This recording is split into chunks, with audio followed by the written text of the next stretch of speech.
¿Está claro? Pueden hacerme preguntas. Yo estoy acostumbrado a recibir preguntas porque he enseñado en una clase de este tamaño. Sí. La Paz, los volúmenes y capacidades pulmonares son mayores que los de la costa o del nivel del mar. Y se supone, pues, hablando de volúmenes y capacidades pulmonares, el volumen residual es mayor. Sí, no solamente en eso, sino también en la capacidad residual funcional, que incluye al volumen de reserva expiratoria.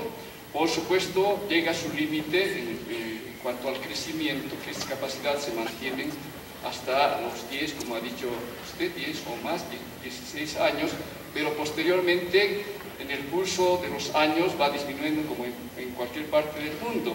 Y el volumen residual es una reserva de oxígeno, pero cuando ya existe una patología pulmonar, como el caso de una bronquitis crónica, disminuye también el volumen residual, y es por eso que se descompensa mucho más rápidamente. Es posible. Eso puede contestar mi chofer.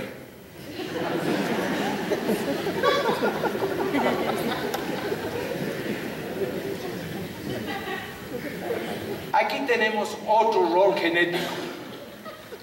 Una colega, la que me ha reemplazado en la Universidad de Michigan, Brigham, ha hecho un estudio muy interesante.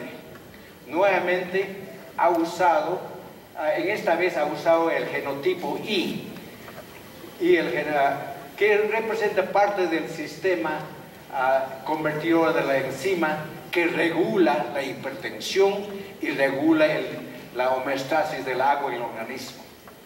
Y ha encontrado muy interesante, los que tienen el genotipo 2, o sea, son homocigotas, cuando son evaluadas en 3 grados de ejercicio, en la altura, tienen de 2 a 3% más saturación de oxígeno. Aquí ven, más saturación en cada prueba, a todo nivel de ejercicio. Los que tienen este genotipo de inserción doble, o sea, homocigota, tienen la capacidad de tener mayor saturación de oxígeno. Entonces, lo que pasa, como el genotipo es bastante frecuente en los quechuas, estos hallazgos sugieren que a través de la enzima convertidora de angiotensina, que disminuye el riesgo de hipertensión, las características genéticas de los quechuas contribuyen a una mejor saturación de oxígeno y por siguiente a una mayor adaptación a la altura.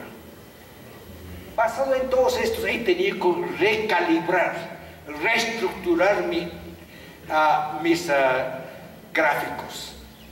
En un libro anterior que publiqué, en varios artículos que publiqué, no incluí el factor genético.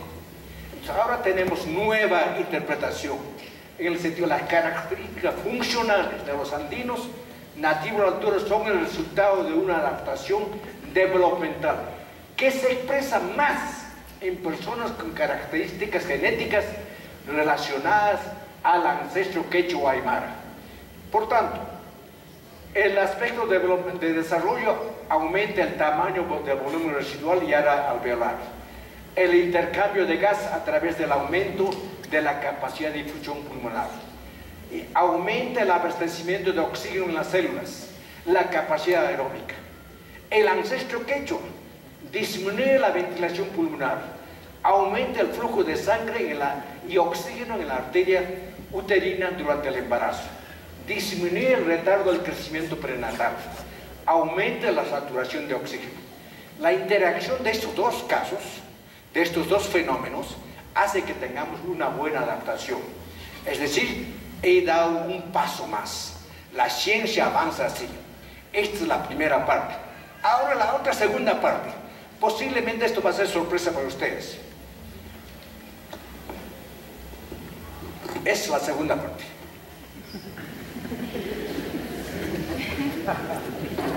No les digo que iban a estar sorprendidos. Adaptación a la altura en Tibet. Muchos estudios sobre la adaptación en Tibet. Y he resumido todo lo que se ha dicho. Ustedes han escuchado tantas charlas interesantísimas. Todos han puesto énfasis en que sí, la concentración de hemoglobina en los nativos, en los chinos que viven a la misma altura es mucho más alta, pero en cambio los tibetanos tienen baja. La ventilación pulmonar en reposo es alta en los chinos, pero no en los tibetanos. Es alta en ambos casos. O sea, ellos tienen hemoglobina baja y hiperventilan como cualquiera que va del nivel del mar a la altura. Y la capacidad aeróbica es buena. La reducción del crecimiento natal es mucho menos en los tibetanos que en los chinos que viven a la misma altura. El óxido nítrico también es alta en los tibetanos. Lo que es importante es que se ha encontrado que la presencia del gen EPAS1 y el factor hipóxico 1 y 2 y sus variedades existen 78% en los tibetanos y solamente el 22% de los Han chinos que viven a la misma altura. Esto ya ha sido bien explicado por el doctor Fujita. Lo que a mí me interesa es ¿de dónde vienen estos genes? Se ha postulado mucho. Estos genes, como les digo, la frecuencia. Lo importante, porque hay otro estudio que se ha hecho, en los tibetanos hay una relación inversa entre la frecuencia del gen EPAS1 y la concentración de hemoglobina. No saben por qué. Se ha especulado bastante, hay bastantes hipótesis. Unos dicen que es el resultado de una selección natural rápida. Sí, es increíble. Encontraron estos datos y dijeron que esta es evidencia de una evolución rápida, que jamás en el mundo había habido una evolución tan rápida, porque estimaron 3.000 años. Imposible. Para que una frecuencia genética sea establecida en una población, se requiere por lo menos 400 generaciones, o 300 generaciones, o sea, por lo menos 8.000 años. Entonces se retractaron, ya han puesto nuevos datos y ahora la nueva que es aceptada, que indica que han podido ocurrir hace 18.000 a 8.000 años. Es lo último que ha sido presentado por los autores originales. Ya no se concibe que es 3.000 años. Ahora, es el resultado de la mezcla de los tibetanos con los neandertales. Aquí viene la parte interesante. Esto les va a sorprender a ustedes. Los Denisova. Los Denisova es un grupo de neandertales que vivieron hace 230.000 años. Es un grupo que pertenece al grupo de los neandertales. Y una investigadora, la doctora Huerta Sánchez, encontró que estos genes están presentes en los neandertales, que la alta frecuencia que existe en los tibetanos posiblemente fue el resultado del introgression, le llaman, o sea, el flujo genético de los neandertales a los tibetanos. Todos dijeron que es imposible. Los neandertales son una especie completamente, no pertenece a la especie humana, porque hasta 1900, hasta hace poco, hasta hace 6 años, se concebía que el neandertal pertenecía a una especie diferente. Esto fue debido a que un investigador europeo hizo una reconstrucción de los fósiles esqueletos del neandertal que encontraron, del primer neandertal que encontraron, y encontraron que era jorobado. Pero se olvidaron que después de análisis encontraron que este neandertal tenía artritis. Encontraron que los huesos estaban artritis, que realmente había bastante artritis, los huesos de la cadera artritis en la columna. ¿Y saben cómo uno camina cuando uno está en la artritis? Uno camina así. Entonces dijeron, no, esto no puede pertenecer a la especie humana, no puede haberse mezclado con el Homo sapiens. Entonces, Eso fue el punto de vista antiguo.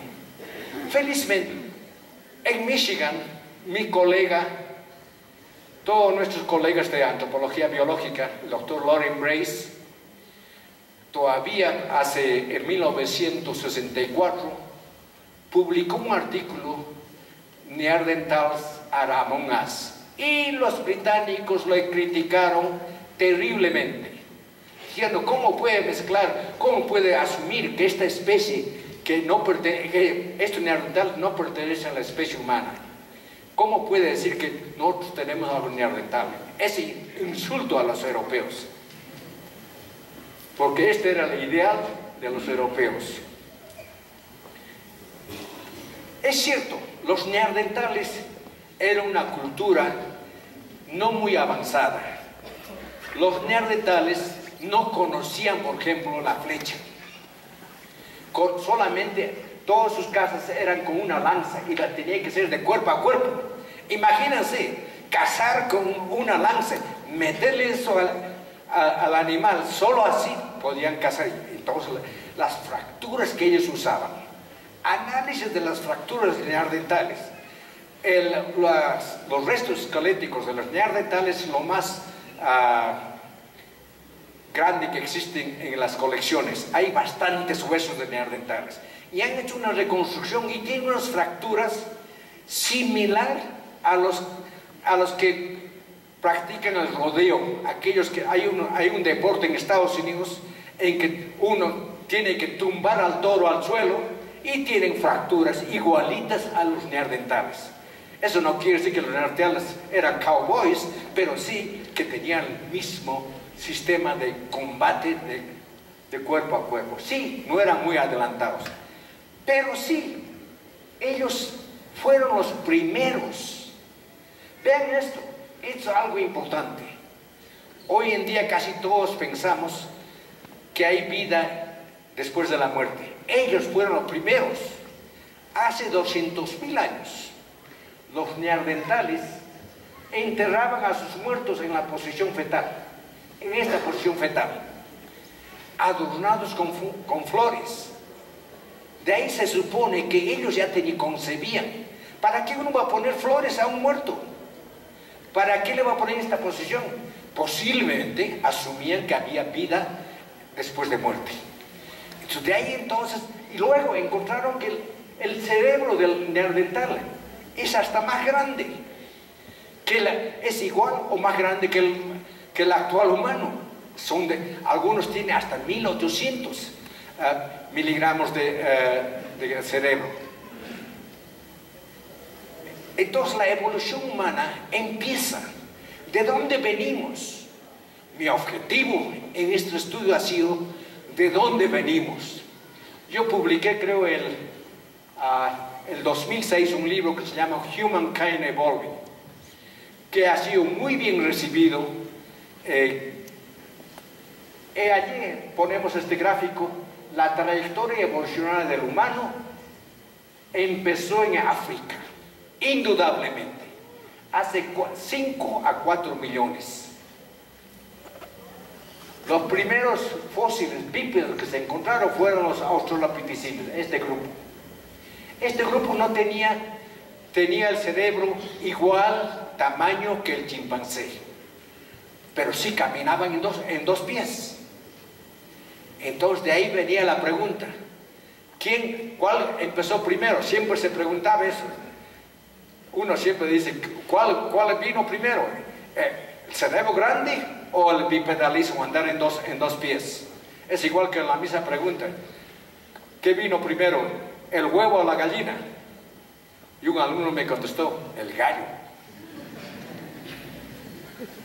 Alrededor entonces los australopithecianos se convirtieron, después se fueron reemplazados por Homo habilis y Homo erectus. Estos ya empieza la evolución del cerebro con Homo habilis. Luego, alrededor de hace 800.000 años, empieza la población de Homo erectus, es reemplazada por otra población aquí, una población arcaica que le llamamos Homo sapiens archaic, rhodesiensis Y el nombre típico se le da al Homo sapiens arcaico es el de neandertales. Entonces, estos aparecen hace 230.000 años y coexistieron con el Homo sapiens que vino de África y vivieron con ellos hasta hace 30.000 años. ¿Qué pasó? Los neandertales eran nómadas, como todos los nómadas, cazadores y recolectores, vivían de lo que recolectaban, vivían de lo que cazaban. Y hubo cambios climáticos. Cuando los neandertales evolucionaron en África, en Europa, llegaron en la época glacial. Entonces se adaptaron al clima y fueron muy robustos. Pero migraron por todas partes de Europa. En su migración pasaron por todo sitio. Aquí están los neandertales. Los neandertales migraron por todo sitio. Aquí el original y otras poblaciones neandertales se mezclaron con los Homo sapiens y a su paso posiblemente llegaron a Tibet. Los neandertales, como les digo, era una población, los Denisovan, era una población que culturalmente, tecnológicamente, no había sido tan avanzado como el Anatomical Modern Homo sapiens, tecnológicamente. Pero ellos posiblemente eran muy amorosos. Como decía el doctor Flores, eran regalones y dadivosos. Porque ven, posiblemente se mezclaron con las Homo sapiens de ese tiempo, o los Homo sapiens se mezclaron con las neandertales. Esta es una posibilidad. ¿Cómo este gen ha podido llegar a los tibetanos? Ha podido llegar porque los neandertales migraban en busca de comida, en busca de animales que cazaban. Y ustedes saben que cuando el clima cambia, también cambia el pasto. ¿Y quién come el pasto? Son los animales. Y como uno depende de los animales, uno tiene que seguir a los animales. De ahí la migración del neandertal a través de Europa fue muy continua. Y se mezclaron, el neandertal se mezcló. Todos creíamos que jamás se iba a mezclar con el Homo sapiens. Pero la evidencia, el análisis de ADN hecho en Alemania, muestra que el 3.6% de los genes del 65% de los europeos es heredado de los neandertales. Y el 5% de los genes de los asiáticos es heredado de los neandertales. Si uno tiene los genes de otra especie, no puede ser otra especie, porque la definición de especie es no poderse reproducir o producir hijos que son infértiles, como un ejemplo clásico que ustedes conocen, el caballo y el burro. La mula es hijo de esas dos especies, pero la mula no puede reproducirse. Entonces, ahora se llega a la conclusión de que los neandertales no han sido otra especie, ha sido simplemente otra población que fue absorbida por los Homo sapiens que salieron de África con la flecha. Entonces tenían una tecnología más avanzada. Y varios genes que tenemos actualmente, varios genes fueron heredados de los neandertales. Por ejemplo, la queratinina, que nos permite adaptarnos a los cambios climáticos. El antígeno leucocitario, que nos permite defendernos contra las enfermedades, viene de los neandertales. Y hasta genes de la esterilidad del hombre vienen de los neandertales. Entonces, no podemos decir que los neandertales no eran nuestra familia, eran parte de la familia humana. Y ven que aquí los neandertales eran muy amorosos, posiblemente aquí está el cupido, la tibetana, o el tibetano y la neandertal. Ahora, el punto de vista actual entonces es que es posible que los primeros pobladores de América, antes de cruzar el estrecho de Bering, se hayan mezclado con los neandertales. Ven acá, porque antes de cruzar, el Homo sapiens llegó acá al noroeste de Siberia hace 32.000 años y se quedaron allí y se mezclaron con los neandertales. Y de luego, ya después de 18.000 años, empezó la migración a través de Siberia. Pero durante esa estadía es posible que se hayan mezclado los ancestros de los primeros pobladores de América y por tanto los andinos es posible que han heredado, que hemos adquirido este gene fantástico, el EPAS1 y el factor 1 y 2. Es posible que tenemos este gene tan igual como los tibetanos. No solo los tibetanos tienen esta exclusividad. Este gen está presente también en otras poblaciones, a tal extremo que ahora se le llama el supergene atlético. ¿Por qué? Han encontrado que este gene influye en la capacidad aeróbica de atletas australianos en pruebas de resistencia. Genes y ahí está el artículo. Otro, pruebas de fuerza explosiva, Spring Power, no sé cómo traducirla a castellano esto. Spring Power, la presencia del gene EPS1 está asociado en forma positiva con el rendimiento en pruebas de corta duración y gran fuerza de atletas europeos. Es decir, si otras poblaciones lo tienen y nosotros nos hemos mezclado antes de venir a América, es posible que tenemos estos genes. Entonces, esto es lo que tienen que hacer la característica. Bueno, conclusión general, las características funcionales del andino son consecuencias de una adaptación developmental que se expresa más en personas con quechua o aymara, con ancestro quechua o aymara. La ocupación humana de los Andes ocurrió hace 11.000 a 8.000 años. Que es equivalente a 440 generaciones o 320 generaciones, lo cual es suficiente para que este conjunto de genes se establezca en la altura, lo que necesita ser investigado por los investigadores peruanos. Conclusión: es posible que los primeros pobladores de América, antes de cruzar el estrecho de Bering, se hayan mezclado con los neandertales y recibido los genes EPAS1 y por tanto aquí está el neandertal. Gracias.